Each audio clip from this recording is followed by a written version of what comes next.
Hello everyone, welcome back. आज का जो हमारा टॉपिक है वह है परफेक्ट पार्टिसिपल। तो परफेक्ट पार्टिसिपल को हम अनुवाद के रूप में देखेंगे कि किस प्रकार के सेंटेंस में हम परफेक्ट पार्टिसिपल का प्रयोग करते हैं। परफेक्ट पार्टिसिपल का सही प्रयोग क्या है, आज के इस वीडियो लेक्चर के माध्यम से देखेंगे। तो सबसे पहले ये जानते हैं कि परफेक्ट पार्टिसिपल में प्रयोग क्या किया जाता है। तो अगर सेंटेंस एक्टिव वॉइस में होता है तो हैविंग, उसके बाद वर्ब थर्ड फॉर्म का प्रयोग कर देते हैं। अगर सेंटेंस पैसिव वॉइस होता है तो हैविंग बीन, उसके बाद वर्ब थर्ड फॉर्म का प्रयोग करते हैं। जैसे देखते हैं, अगर सेंटेंस एक्टिव वॉइस में होता है तो हैविंग और उसके बाद वर्ब थर्ड फॉर्म प्रयोग हो जाता है। अगर सेंटेंस पैसिव वॉइस होता है तो हैविंग बीन, यानी हैविंग और उसके बाद बीन का प्रयोग करते हैं, फिर वर्ब थर्ड फॉर्म का प्रयोग करते हैं। तो अब यह प्रश्न उठता है कि यही स्ट्रक्चर जो परफेक्ट जिरंड होता है उसका भी होता है, उसमें भी हम हैविंग वर्ब थर्ड फॉर्म और having been verb third form का प्रयोग करते हैं। तो दोनों में हम डिफरेंस कैसे पता करेंगे? तो जो अगर जिरंड होता है तो जिरंड हमेशा, यानी इसके पहले हमेशा कोई न कोई प्रीपोजिशन आता है या ट्रांजिटिव वर्ब आएगा। यानी जब हैविंग और वर्ब थर्ड फॉर्म का प्रयोग किया जाएगा, अगर इसके पहले कोई प्रीपोजिशन आता हो या कोई ट्रांजिटिव वर्ब आता हो तो वह परफेक्ट जिरंड होता है। और अगर वह नाउन का कार्य करता है तब भी, यानी सब्जेक्ट का अगर कार्य करेगा तब भी जिरंड होगा। जबकि जो पार्टिसिपल होता है वह एडजेक्टिव का कार्य करता है। जैसे अगर एक सेंटेंस लिखा जाए,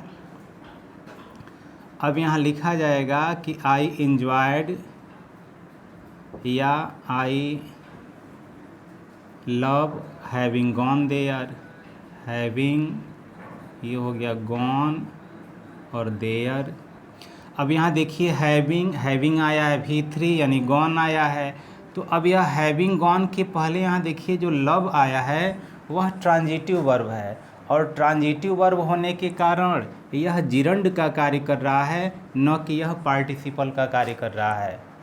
तो यही ध्यान देना है कि अगर हैविंग वर्ब थर्ड फॉर्म हो, इसके पहले अगर कोई प्रीपोजिशन आता है या ट्रांजिटिव वर्ब आता है तो वह जिरंड का कार्य करेगा, और जो पार्टिसिपल होता है वह पार्टिसिपल हमेशा एडजेक्टिव का कार्य करता है। अब देखते हैं कि जो परफेक्ट पार्टिसिपल होता है उसको पहचानेंगे कैसे। तो परफेक्ट पार्टिसिपल में अगर हिंदी से हम अंग्रेजी में अनुवाद कर रहे हैं तो हिंदी वाले सेंटेंस को जब पहचानना हो तो इसमें एक काम समाप्त होने के बाद दूसरा काम प्रारंभ होता है। जैसे देखते हैं, दे रहा है कि कार्यालय पहुंचकर मैं अपना ईमेल चेक किया। यानी पहले तो वह कार्यालय में पहुंचा, तो पहुंचने का काम पूरा होने के बाद ही उसने ईमेल चेक किया। तो इसलिए एक काम के बाद दूसरा काम प्रारंभ होता है। इसमें थोड़ा सा इंटरवल मिल जाता है, थोड़ा सा अंतर मिल जाता है समय का। उसी तरह दूसरा दिया है कि भोजन करने के बाद मैं चाय पिया, या भोजन करके मैं चाय पिया। तो भोजन करने का काम समाप्त हो गया, उसके बाद चाय पिया। तो इसको अगर हम अनुवाद करते हैं तो सबसे पहले ध्यान देना है कि दोनों सब्जेक्ट एक ही है, सब्जेक्ट एक ही हो। तो अब यहाँ क्या करेंगे, सबसे पहले हैविंग, उसके बाद क्रिया थर्ड फॉर्म, तो ये हो गया रीच्ड, और ये हो जाएगा ऑफिस, हैविंग रीच्ड ऑफिस। उसके बाद दूसरा जो सेंटेंस है कि मैं अपना ईमेल चेक किया, तो ये हो जाएगा आई चेक्ड, और ये हो जाएगा माई, और ये हो जाएगा ईमेल। ये हो गया। तो अब ये कहेंगे कि किस प्रकार हम जानेंगे कि यह एक्टिव वॉइस है या पैसिव वॉइस है। अगर यह कार्य इस सब्जेक्ट के द्वारा किया गया है तब तो वह एक्टिव वॉइस है। अगर यह कार्य इस सब्जेक्ट के द्वारा न करके किसी, यानी नॉन डूअर के द्वारा किया गया है, तब वह पैसिव वॉइस होगा। अभी यह जो भी हम सेंटेंस पढ़ेंगे तो यह एक्टिव वॉइस के माध्यम से पढ़ेंगे। इसके बाद हम पैसिव वॉइस को देखेंगे, किस प्रकार पैसिव वॉइस का सेंटेंस हम बनाते हैं। फिर अगला सेंटेंस है भोजन करके या भोजन करने के बाद मैं चाय पिया। यानी भोजन करने के बाद समाप्त, यानी भोजन करने का काम समाप्त हुआ, उसके बाद चाय पिया। और भोजन भी मैं ही किया हूँ और मैं ही चाय पी रहा हूँ, तो भोजन करने का जो कार्य है मेरे द्वारा किया गया है, तो डूअर इसमें मैं ही हूँ, इसलिए यह एक्टिव वॉइस में है। तो यह हो जाएगा हैविंग वर्ब थर्ड फॉर्म, तो ये हो जाएगा टेकन फूड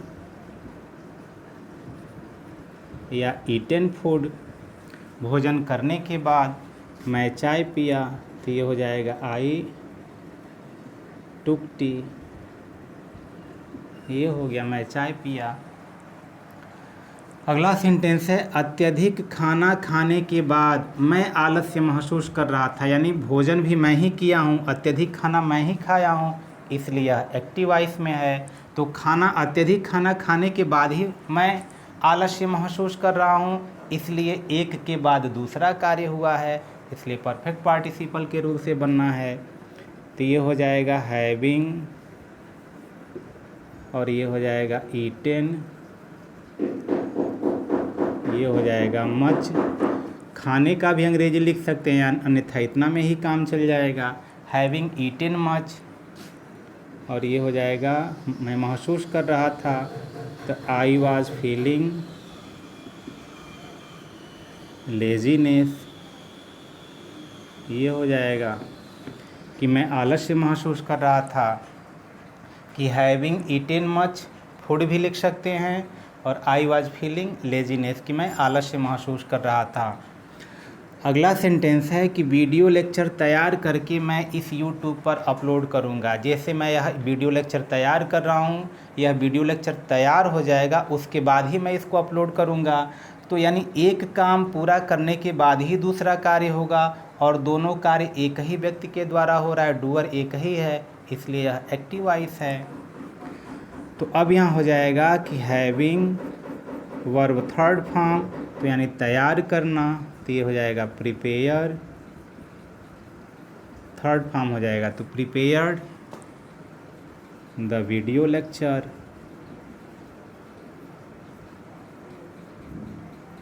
ये हो गया मैं इसे यूट्यूब पर अपलोड करूँगा।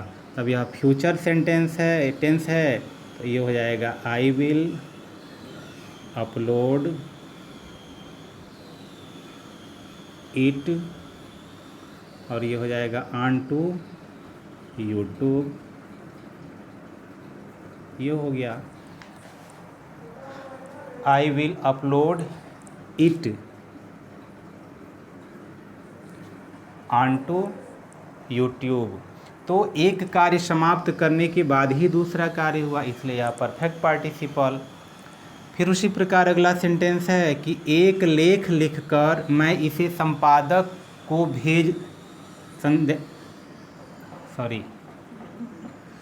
एक लेख लिखकर मैं इसे संपादक के पास भेजा, यानी लेख लिखने का काम समाप्त हो गया, उसके बाद दूसरा कार्य होगा। अब ऐसा नहीं है कि यह जो भी सेंटेंस होगा वह पास्ट में होगा, ऐसा ये नहीं है। जैसे यहाँ फ्यूचर में है, जैसे एक लेख लिखकर मैं उसे संपादक के पास भेजूँगा, यह फ्यूचर में भी हो सकता है, लेकिन एक काम समाप्त होने के बाद ही दूसरा काम का अगर सेंस होगा तो वह परफेक्ट पार्टिसिपल से ही बनेगा।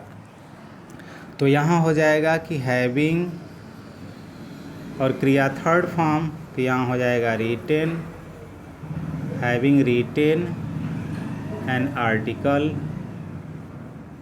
ये हो गया मैं इसे संपादक के पास भेजा, तो अब यहाँ हो जाएगा आई पास्ट में है तो सेंट, अगर फ्यूचर होता तो आई विल सेंड, ये हो जाता I sent it to the editor. ये हो गया।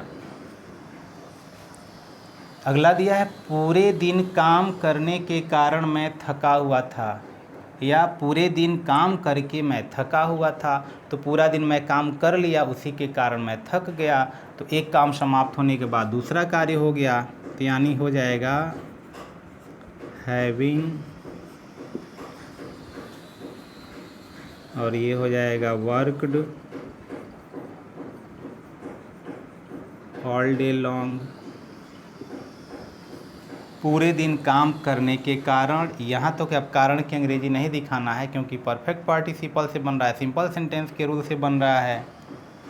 तो having worked all day long, पूरे दिन काम करने के कारण मैं थका हुआ था, तो ये हो जाएगा आई वाज टायर्ड, मैं थका हुआ था। तो इस प्रकार जो भी हमारे एक्टिव वॉइस हैं उसमें दोनों जो डूअर हैं वह सेम हैं, यानी डूअर के द्वारा ही, यानी जो सी सब्जेक्ट के द्वारा ही यह कार्य किया गया है, इसलिए यह एक्टिव वॉइस के अनुसार बना हुआ है। अगला सेंटेंस है कि अपना लक्ष्य प्राप्त करके वह बहुत प्रसन्न हुआ, यानी लक्ष्य उसका प्राप्त कर लिया, जो भी उसका लक्ष्य था प्राप्त कर लिया, उसके बाद ही प्रसन्न हुआ। तो इसका अनुवाद बना करके आप निश्चित रूप से कमेंट बॉक्स में कमेंट करेंगे, उसको देखा जाएगा कि सही है, आप लोग समझे हैं कि नहीं समझे हैं। फिर अब इसका जो पैसिव वॉइस का स्ट्रक्चर है उसको देखते हैं कि उसके अनुवाद को हम किस प्रकार बनाते हैं। तो अगला सेंटेंस देखते हैं। जैसे दिया है कि अध्यापक से दंडित होने के बाद वह अपमानित महसूस किया, तो अब यहाँ दे रहा है कि वह अपमानित महसूस किया, यह तो सब्जेक्ट है, लेकिन जो दंड देने का कार्य है इस सब्जेक्ट ने नहीं किया है, यानी यह डूअर नहीं है, यह इस सेंटेंस का जो डूअर है वह अन्य व्यक्ति है और इस सेंटेंस का डूअर यह है, इसलिए यह पैसिव वॉइस है, क्योंकि इसे दंडित किया गया, यह खुद दंड नहीं दिया है, इसलिए यह पैसिव वॉइस के स्ट्रक्चर से बनेगा। और पैसिव वॉइस का स्ट्रक्चर है कि सबसे पहले हम हैविंग लिखेंगे, उसके बाद बीन लिखेंगे, फिर वर्ब का थर्ड फॉर्म। तो यहाँ दंडित करना, तो यहाँ हो जाएगा पनिश्ड, हैविंग बीन पनिश्ड। अब यहाँ दिया है कि अध्यापक से, तो यहाँ लिखेंगे बाय द टीचर। उसके बाद वह अपमानित महसूस किया, इस सेंटेंस का हम अनुवाद कर देंगे, तो ये हो जाएगा ही और ये हो जाएगा फेल्ट अशेम्ड, ये हुआ। उसी प्रकार अगला सेंटेंस है कि दंडित करके उस पर जुर्माना लगाया गया, यानी उस पर जुर्माना लगाया, यानी वह न तो दंड दिया है और ना ही वह जुर्माना लगाया, उस पर जुर्माना लगाया है, तो इसलिए दंडित करने का कार्य भी किसी दूसरे के द्वारा किया गया, इसलिए यह पैसिव वॉइस है, और दंड देने के बाद जुर्माना लगाया गया है, इसलिए परफेक्ट पार्टिसिपल है। तो अब यहाँ पे फिर हैविंग लगाएंगे, उसके बाद बीन, वर्ब थर्ड फॉर्म, तो ये हो जाएगा पनिश्ड, हैविंग बीन पनिश्ड। अब उस पर जुर्माना लगा, यह भी पैसिव वॉइस का है, तो यानी ही वाज और ये हो जाएगा फाइंड, उस पर जुर्माना लगाया गया, यानी दंडित करके, तो having been punished, he was fined, उस पर जुर्माना लगाया गया, एक के बाद दूसरा कार्य हुआ है। अगला सेंटेंस है कि चोर को गिरफ्तार करके जेल भेजा गया। अब चोर को गिरफ्तार किया गया, खुद नहीं गिरफ्तार हुआ है, इसलिए पैसिव वॉइस है, उसे जेल भेजा गया, यह भी पैसिव वॉइस में है, और एक काम के बाद दूसरा काम हुआ है, पहले गिरफ्तार किया गया है, उसके बाद जेल भेजा गया है, इसलिए परफेक्ट पार्टिसिपल है। तो यहाँ लिखेंगे हैविंग और उसके बाद बीन, वर्ब थर्ड फॉर्म, तो ये हो जाएगा अरेस्टेड, कॉमा, यानी चोर को गिरफ्तार किया गया है और चोर को जेल भेजा गया है, तो सेंटेंस में सब्जेक्ट एक ही बार, इसको अब उठा करके यहाँ लिखेंगे। अब ये हो जाएगा कि the thief was sent to, ये हो जाएगा जेल, कि उसे जेल भेजा गया। उसी प्रकार अगला सेंटेंस है कि अपने पिता से डांट खाने के बाद वह काम किया, उस तरह काम नहीं किया, जब डांट खा लिया तब काम किया, एक के बाद दूसरा कार्य, यानी अब यहाँ पर वह डांटा नहीं है, उसे डांटा गया है, तो इसलिए यह पैसिव वॉइस है। तो इसका इस सेंटेंस का अनुवाद करके आप निश्चित रूप से कमेंट बॉक्स में कमेंट करेंगे। वीडियो अच्छा लगा होगा तो निश्चित रूप से लाइक करेंगे, अपने मित्रों में इसे शेयर करेंगे, और यदि अब तक आपने इस चैनल को सब्सक्राइब नहीं किया तो सब्सक्राइब भी कर लेंगे। फिर मिलते हैं किसी अन्य वीडियो में, तब तक के लिए गुड बाय।